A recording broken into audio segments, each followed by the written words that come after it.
Welcome to my channel, my name's Chance, and it's time to talk about some board games.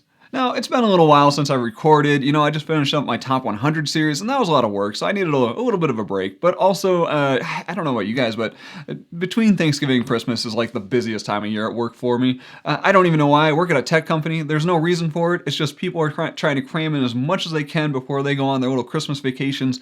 And yeah, that means requests are coming at me left and right, and it's a little bit stressful. So because of that, I'm going to be bringing back my hot take series for a little bit, just so I can get some of these newer games that I'm getting played out and give you guys my opinion and maybe give you some guidance on if this game is going to be right for you or not. Also, I want to call out that I just recorded my stocking stuffer guide with my friend Josh on my podcast that I'm getting going. That one's called Shelf to Table, so feel free to check that out. I'll leave a link to our YouTube channel as well, but the video production is I'm not spending like any time on. So definitely check it out on a podcast if you're interested. But for today, like I said, we're diving into some hot takes, and I am just going to be doing some 2025 recent releases because I got a few played that I'm pretty excited about.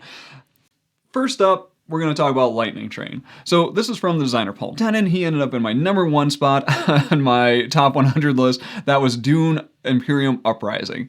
And Lightning Train is a very different game from his other styles. Like usually most of his games that I'm familiar with are going to be deck builders. That's going to be the Clank series and the Dune Imperium series, let's call it.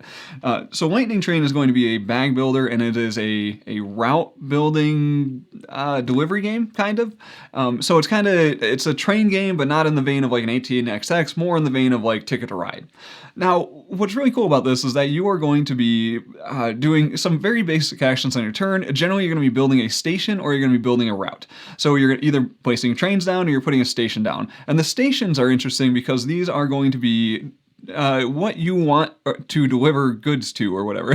Each station basically has a good type, maybe one good type or two good types for a larger station, and essentially those tell you like what are the requirements of that station for their delivery. And then out of the map, you're going to have these goods that are seated on the board, and then each round new goods are going to show up in these random spots. So essentially you want to be able to connect a train line from where that good is basically generated to that station. And there's a limited amount of goods, so you're going to be trying to connect up different areas to be able to deliver this different goods to different stations. And it's kind of like a really nice little bit of a spatial puzzle with connecting those routes. Now, what's cool is that any player can build on those routes, so essentially you are going to be working with other players to complete those routes. Well, maybe you don't want to work with the other players, but they're going to get in your way and basically help you complete those routes because they want points as well. Because you can also do things what are called deliveries, which are taking that good from that spot it's generated and delivering it to that station that it needs to go to. And basically every train line that is used to deliver that good is going to score a victory point. So your goal is basically to have the most train lines on that route delivering that good so you can score the most victory points. Now, this creates a really interesting puzzle. Like I really enjoyed kind of how this played out. Like at the first game, I didn't have any real strategy. You do get some beginning goal cards, which you get to go for, and that gives me a little bit of guidance. And generally, that's what I'm going to go for on my first play of a game. I'm just like, I'm going to look at my goal cards and be like, yeah, I'm going to just try this out and see what happens.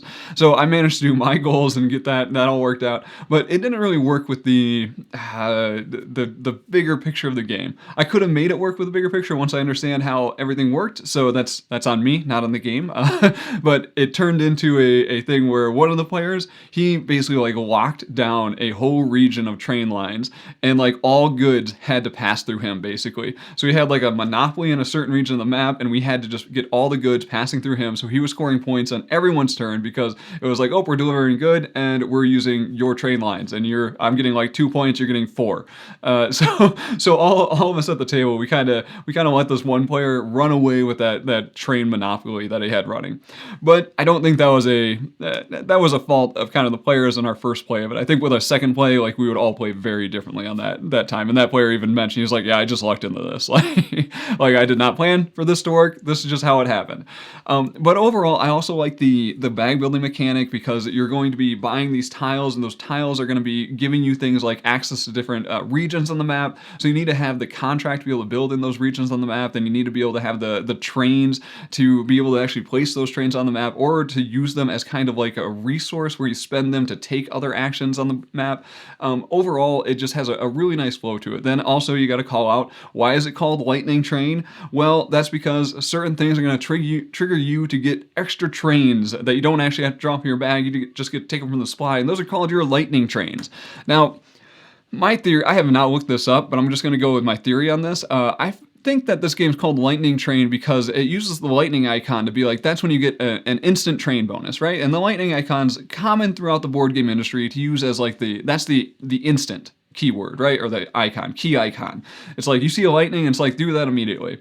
And I think that they could have called this instant train, and because you want to get a lot of those instant trains, but they were probably like, oh, that's too boring. So we're going to call it lightning train. Because other than that, I have no idea why this game is called Lightning Train. It makes absolutely no sense, but it is a fun track building delivery game. It is pretty light. I do feel like some turns can drag a little bit. So yeah, I did play it at 4 players, and I felt like the game moved pretty well, but on some players' turns it was getting a little AP-ish, trying to figure out, like them trying to decide which route they can do and if they should do a tunnel or not, because there's some limitations on the route building. But the bag drawing does limit your actions. The only downside to this game, I would say, is you gotta be okay with the luck aspect of that bag drawing. Because I felt like the one player that won, he got some really lucky draws, and he managed to get like an extra space on his board to be able to draw extra tokens if he drew the right tokens, and all of us upgraded that space, but 3 of us at the table like never used the space once we upgraded that space. So like we all got just terrible draws, and this one player was just like, yeah, I'm using these extra spaces every time, so I'm just taking more actions than you guys. So there is going to be that luck aspect because it is a bag building. You're just going to have to deal with the fact that you could just get crushed because you're drawing your basic tiles over and over again. So that's Lightning Train. I'm looking forward to giving it another play. It's not going to be in my top tier games. Like I would rather play like a worker placement game most of the time. There's like Quacks is still one of my favorite bag building games. Wonderland's War, it's going to be harder to set up, a bit more of a pain, but I still would prefer that as a bag building game over Lightning Train. But I felt like Lightning Train was a solid entry in the bag building genre with a really, I wouldn't say interesting theme, but it was a functional theme for teaching and playing the game. Okay, so let's wrap that up with Lightning Train. Overall, a solid game that I want to play again, but not like something I'm just hankering to get back to the table, you know? Next up, we're going to be talking about Kinfire Council. So this is one that I was actually super excited to play because I've been following kind of the Kinfire series a bit, but I haven't bought any of the games. You know, their big box game it's a bit pricey. I already have, and I have a giant campaign that I haven't wrapped up behind me here, Oathsworn. So that that means that Kinfire was kind of off the table for a little while. Now I have played Kinfire Delve. Kinfire Delve is kind of like the small box version of the campaign game type of thing, where you and a partner, or you can do it co-op and kind of do just this little mini dungeon crawl. Well, not even a dungeon crawl, but you're kind of fighting the deck, kind of like a different style of regicide. And I really like Kinfire Delve. I like the mechanics of it and the theming of it and everything. That was all fantastic. Kinfire Council, completely different game in the series, using the same world of Kinfire, using a lot of the same, or well, similar art style and everything, which I think is just beautiful. I like the design of the Kinfire games a lot. And this one, though, when I heard about it, it really reminded me of Lords of Waterdeep. That's what I'm going to compare this to. It was a worker placement game where players can upgrade certain spots on the board. They can put out their little token saying like, oh, I upgraded this, and when someone goes there, you get a little bonus, kind of like Lords of Waterdeep, with building out those other areas of the town that people are going to go to. And you're basically trying to collect these resources to fulfill different requirements or goals to score points during the game. You know, pretty standard fare stuff.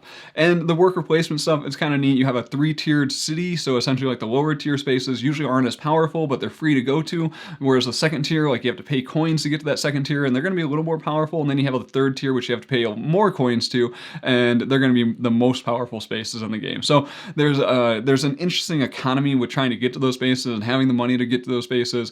And then your workers, you can train them to do different things, so they can have some different abilities during the game, which is really cool. So you can make your workers a little asymmetric during the game. Then you also have your one leader worker. That's the guy that's going to be completely asymmetric. That's kind of like your hero character, and they can actually go to these spaces that are outside the city, and they can go on like these quests. They can go and try to take care of this cultist problem, or they can go and like build up the lighthouse to try to improve the city more by having the protective lighthouse in the Kinfire something world. So overall, like I said, pretty standard fare for a worker placement game, but it does have a few twists in there. Like, it has the cult. You're going to be drawing these cult tokens from the bag. These cult tokens are going to be determined like what are going to be the events that come up, like these negative events that are going to appear that you're going to want to deal with if you want to keep basically the citizens happy, because you are kind of doing there's a little semi-co-op aspect of this where essentially this cult token is going to be moving this track, and essentially if they win the game, then I think you like all lose or something, but there's something about with the cult token moving and you want to stay in front of it. You want to kind of keep the cult's points down, basically saying that you are, as the leaders of the city, you are dealing with the cultist. Then you also have a voting portion of this where essentially if you go to certain spaces, you can vote on these like laws or whatever. These are going to be things that can kind of change the rules for the rest of the game, or maybe they just give you a bonus for the rest of the game. So like maybe you vote on one, you win the vote, and you get like an extra resource per round or something like that.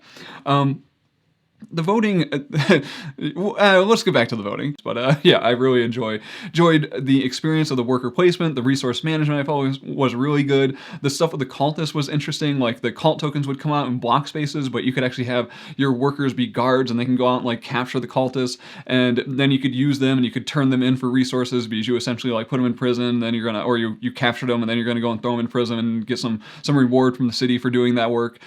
So there's some cool stuff around kind of that semi-co-op aspect of trying to fulfill the city's needs and taking care of those cultists and voting on those different laws and decrees during the game.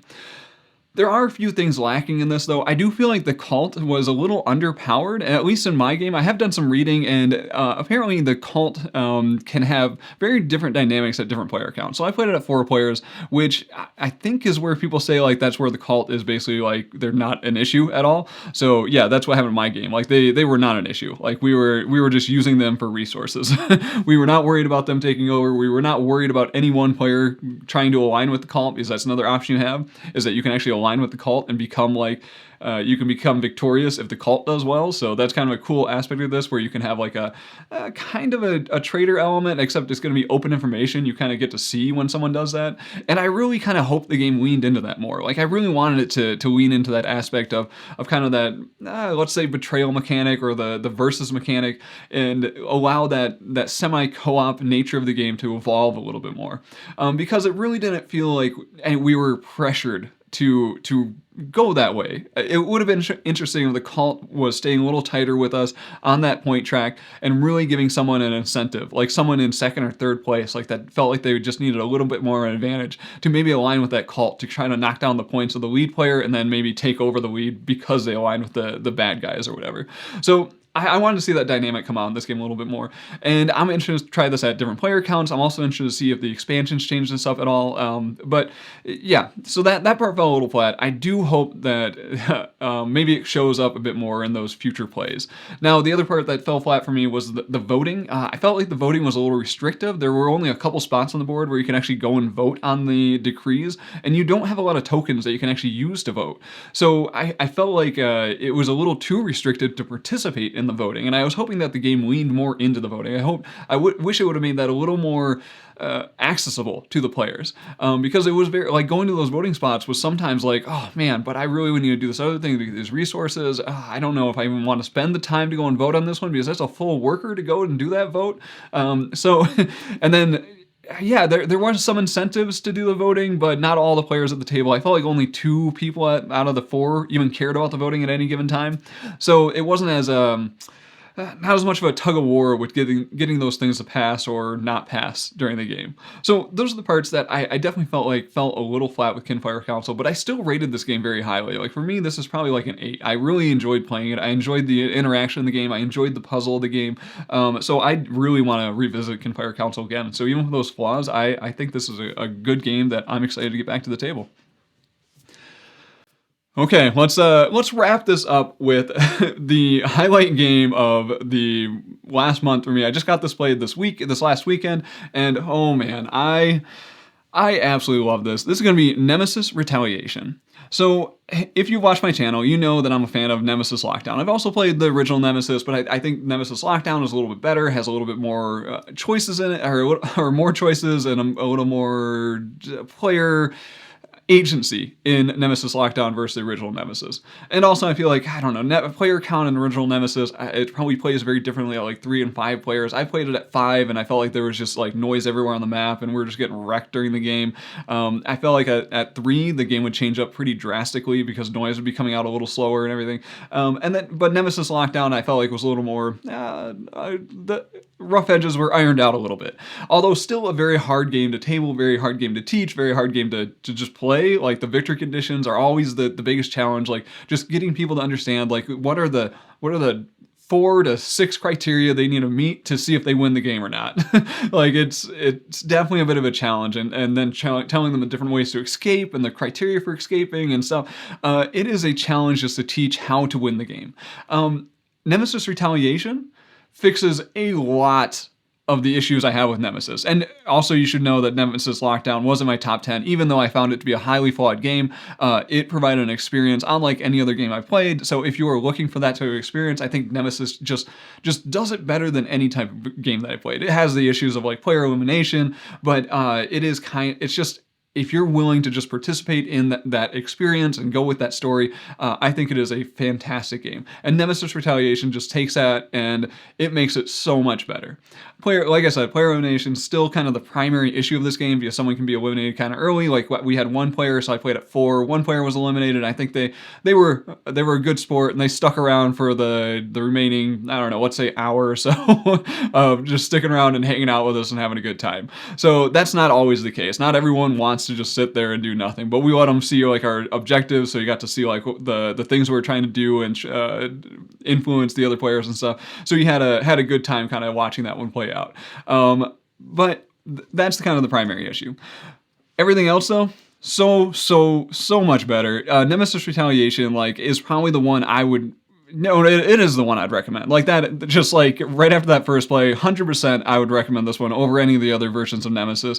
And honestly, this is kind of the one where I would say like, if Nemesis has been, you're like, oh, I'm interested in it, but I hear about all these flaws of Nemesis, and like, I don't know if it's gonna be a good hit for my group. And if you can get over just player elimination, like I think Nemesis Retaliation might bring more people into the Nemesis world. Like, I think that this one makes it so you have more control during this game. You don't feel as being just hammered down by the game. Like in Nemesis Lockdown, like you do round 1 and you're like, everything's okay. Round 2 and you're like, this doesn't look great. And then round 3 is just like, holy crap, how are we gonna do anything in this? We're all dead. And there's supposed to be like 14 rounds in the game. Whereas Nemesis Retaliation, like you are actually going in, you actually have ammo, your guns are fully loaded. When you find equipment, you don't have to like go and then find ammo to refill that equipment with. So I felt like you had a lot more agency in this game just around the fact that you had gear that you could use during this game. Then also fighting the aliens. Like when you shoot an alien in the room, like if they're in the same room as you automatically get a hit.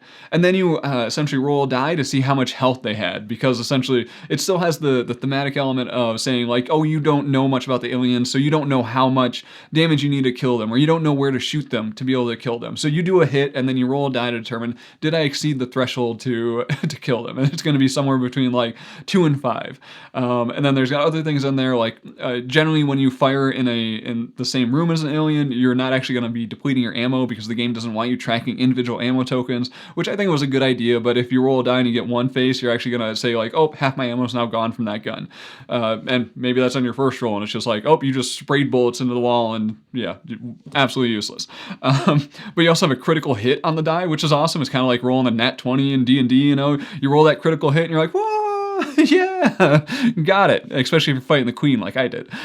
So I really like kind of how they manage that equipment, how they manage that ammo, how they manage the shooting with the automatic hits. But the map also had some nice changes to it. So you have the same hex styles and everything, but you also have these corridors. The corridors are going to be what are connecting those hexes, and essentially the aliens are going to be moving from rooms and corridors, and you're only moving between rooms, so you're never going to be in the corridors. That means the aliens actually have one extra movement step than you do, which is really cool because they're actually going to generally spawn in the corridors. They can sometimes spawn in the same room that you are. They just drop an event and come down and attack you, but for the most part, they're going to be showing up in corridors. And then it's going to be hordes that are coming out. Now, what's really cool, you have a lot of aliens on the map, and then you can do what's called a burst fire. Essentially, your person just like takes their gun out and just starts shooting down the corridor to mow down the aliens, and the aliens are super easy to kill in the corridors. It's just like if you get one, you roll this die, it's numbered 1 to 4, and you just do that many hits that you roll. So each adult alien has like 1 health. You just say like, oh, I rolled a 4 and I kill 4 adult aliens. Great, we just wiped out a bunch of people on the map. So I think they did a really good job of just making that combat feel different. Like the aliens in the same room as you are super risky. The aliens in the corridors are like easy targets, and they always have to do that like kind of 2-step process if they're moving between rooms. It's like, okay, they move from this room into this corridor, then they move from this corridor into your room. So it kind of slowed things down a little bit and gave you a little more time to deal with the problem, right? So I felt like just that was a phenomenal change in this game. And also I like the kind of the dynamic progression of the map, how the tiles come up. Like the exploration mechanic was it was a little finicky to understand how to put down the corridors at first, but overall I don't feel like it was too hard. Like the rulebook they did a really good job on, and I'm going everywhere with this, by the way, because I'm so excited about all of this. Like the rulebook, they put a lot of effort in this, and I really, really appreciate how much effort they put in that rulebook, because I hated the rulebook for original Nemesis, I hated it for Nemesis Lockdown, and I mostly liked this rulebook. They did a good job. They changed the format. It's no longer like this giant square sheet that I can't keep out at the table. They changed the format. They added this nice little index panel on the side. They walked through all the steps really nicely. Like I felt like everything was pretty clear in this one. I had a couple questions at the end of it, but that's kind of the par for the course for a gigantic game like Nemesis Retaliation. So they did just a fantastic job on all these little changes in there. Fighting the queen was a lot of fun. I actually had my objective for the round was to kill the queen, so the queen came out pretty early, and I had a friend, the friend that I kind of let die. I kind of abandoned him as he was fighting the queen. But as we fought the queen, just really fun stuff happened. Like the queen has this cool thing where every time you do 5 damage or you get a critical hit on the queen, you're going to basically flip over this card on the queen's health deck. And then that card is going to do things. It's usually going to be like, oh, discard more cards. It's going to burn some more cards from the health deck, because essentially your goal is to burn through that deck of cards for the queen. And then once it has no cards left and you do another critical hit on it or whatever, you are going to kill the queen. So you're just trying to burn through that deck. But every time you do that thing, it's going to like possibly do bad things. Like it's going to spawn some aliens in the nest. It's going to, we had the fun one, which just said, take all the queen tokens and put them all into the draw bag. And there's a lot of queen tokens. And then basically every time someone draws a queen token, the queen's going to activate. This is how my friend died, because essentially I was fighting the queen and then we drew that card and I was like, that's not good. And then I left the room and then we moved on and everyone had to pass. We got to the event and the event said, hey, everyone draw a token from the bag. And we're like, wait, that means everyone's going to draw a queen token, because that's like all that's in the bag right now.